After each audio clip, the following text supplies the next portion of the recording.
дар ноҳияи восеъ бо дастгирии шӯъбаи маорифи мақомоти иҷроияи ҳокимияти давлатии ноҳия назди муассисаи таҳсилоти миёнаи умумии рақами 1 воқеъ дар маркази ноҳия маркази нави инкишофи кӯдак мавриди истифода қарор гирифт. дар марказ 60 нафар кӯдакон дар 3 баст ба машғулиятҳо фаро гирифта шуданд.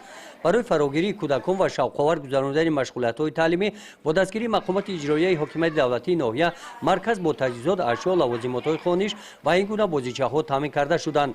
3 нафар мураббиҳо тариқи баргузории озмун ба кор қабул гардида машғулиятҳои дарсӣ тибқи барномаи таълимӣ роҳандозӣ гардидаанд.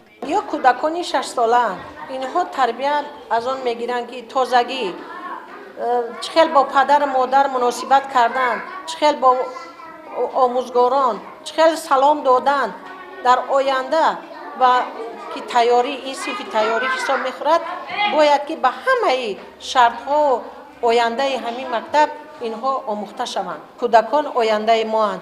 ما باید که برای کودکان در روحیه وطن‌دوستی، خویشتن‌شناسی، در روحیه تازگی، صداقت به مادر وطن باید تربیه نموییم. маркази нави инкишофи кӯдак назди муассисаҳои таълимӣ ба шумора 67-мин дар ноҳия ба қайд гирифта шуд. дар ин марказҳо 3396 кӯдакони синни томактабӣ ва таълиму тарбия фаро гирифта шуданд. гузориши хоҷа назриев, худойназар зуҳуров аз ноҳияи восеъ барои барномаи иттилооти навид.